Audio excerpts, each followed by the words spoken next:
Hi and welcome to Beginning Ukulele.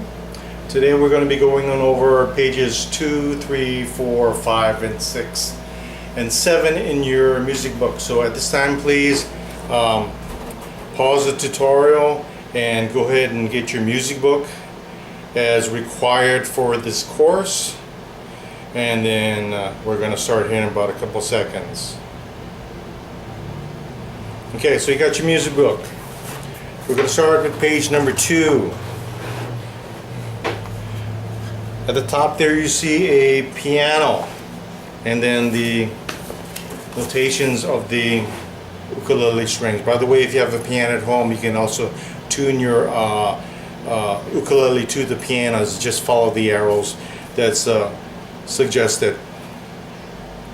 That's middle C on your piano. That's how you find it. Keep in mind that you see the numbers over here correspond to the strings and the notes of the open strings. At the bottom you have a pitch pipe, 4-note pitch pipe. I'm going to be honest, I've never seen one. Maybe they exist, but I've never seen it.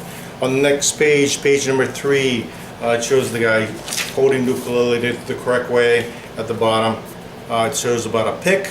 We will not be using a pick, so don't worry about that. So let's talk about how to hold the ukulele. So what you want to do is you find a comfortable way to hold it. What you're going to do is by measuring it using your forearm. So here's your forearm. You're going to comfortably place it on your ukulele. Okay? And like a stylus or a needle on a record player, your finger should face you. So when you lower it, okay, to the ukulele, this is where you're going to strum. Basically, this is where you're going to strum. Once again, you're going to find a comfortable place on your forearm, comes over, finger comes down like this. Okay? So that's just the basic idea. If you got a smaller ukulele like a concert, might be a little different. Maybe you got a long arm, it might come up here, but I would suggest try to keep your strumming area right about here, just enough over the fretboard. Okay. Reason for that is that when you're learning the ukulele for the first time, you want to use that fretboard to kind of keep you from going too far down the strings. So if you're strumming down here, sometimes you can go a little too deep into the strings and your finger gets a little stuck or caught up. So try to find a strumming area somewhere on the fretboard area located right about here. Okay, so let's continue on to page number 4 of the book, and then it shows you the numbering system for your hands. Okay, so as you can see, you have a picture of a hand and then the 4 fingers. So this is 1, 2, 3, 4. Okay, so when you're making the chords, they're going to be using numbers on the fretboard, 1, 2, 3, and 4. So those are the fingers corresponding to the numbers on the fretboard for the diagrams you will see coming up in the music book. Okay, the bottom page, you see the back of the hand. Okay, you see the thumb back there, and he's holding the chord.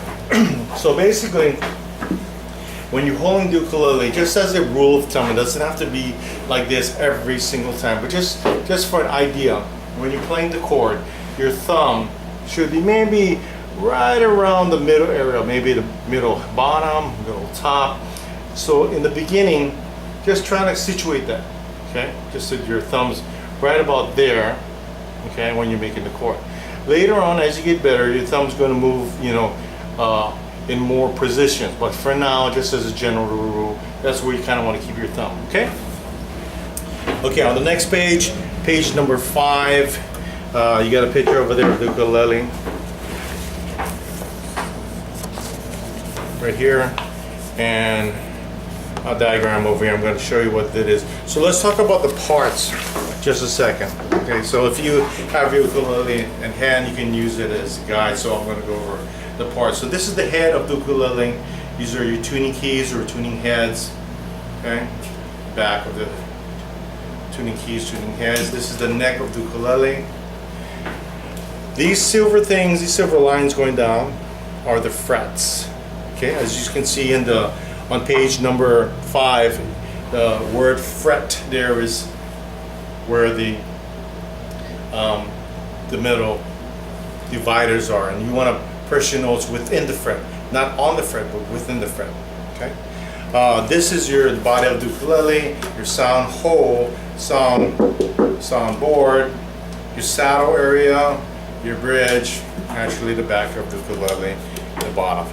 Okay, so that's some terminology that we'll be using during the course when we're talking about the ukulele. The most important name you want to remember is the word fret, located right on page number 5, F-R-E-T, and that's fret. All these lines coming down like this, all these lines, that's a fret, that's a fret, that's a fret. Once again, we don't want to be pressing on the fret, but within the fret, okay, to get the best possible sound.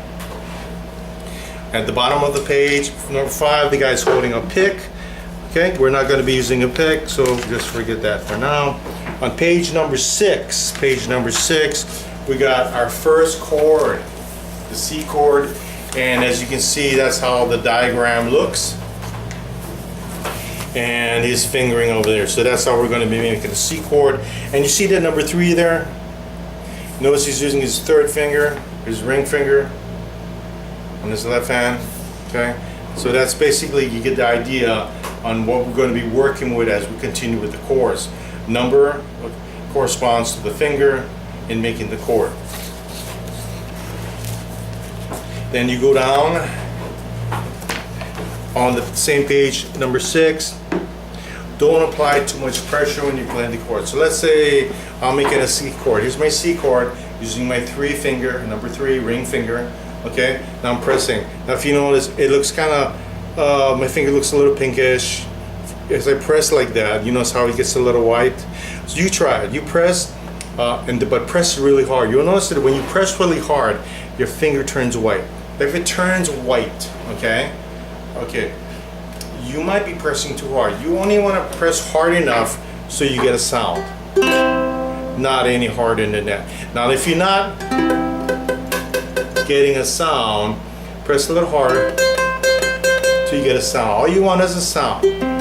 Pressing any harder than getting a sound is too hard. You're going to hurt your fingers, you're going to get tired, then you got to shake it off. You can only play so long because you're just dispensing too much energy and you're just basically using too much force on the fretboard.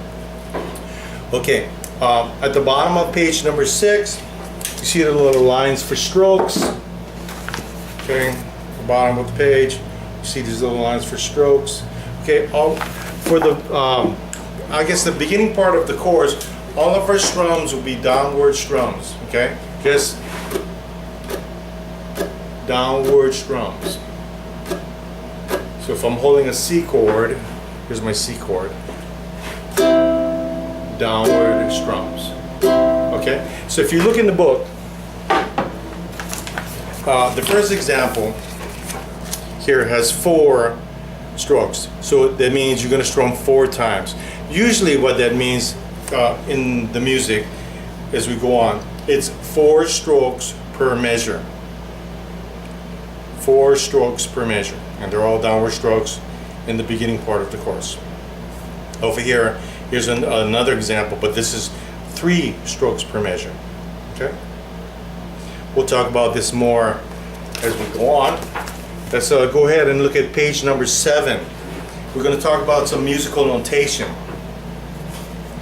Page number 7, see at the top of the page, you got a C or 4/4, so 4 or C, but that C means common time. So every time you see 4/4, okay, 4 beats per measure, and they're all quarter notes.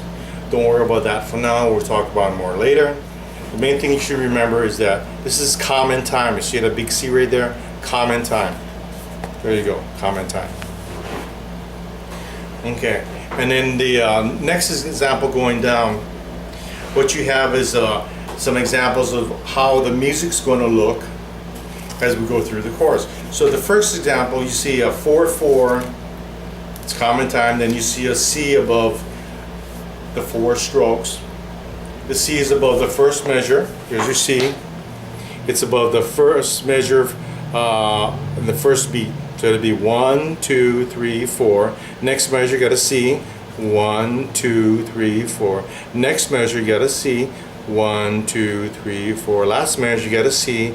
1, 2, 3, 4. And it'll be 4 strums per measure. Now, if you look at the next example, underneath it as 3/4 or waltz time.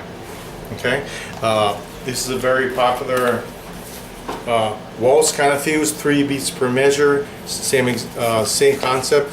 You got a C note there, but you're going to be using 3 beats per measure. 1, 2, 3. Next measure, 1, 2, 3. You notice there's a C chord above every one. 1, 2, 3. You can follow along in your music book. And last but not least, you have 2/4 time at the bottom. And we'll talk a little bit more about that later. Now, some of this I may have gone kind of fast for you. So if need be, please back up the tutorial and listen to it again. We covered a lot of information on this first section, but it's important that you have a very strong understanding on pages 2, 3, 4, 5, 6, and 7. So once you have a good understanding and you're ready to move on to the next lesson, we shall see you there.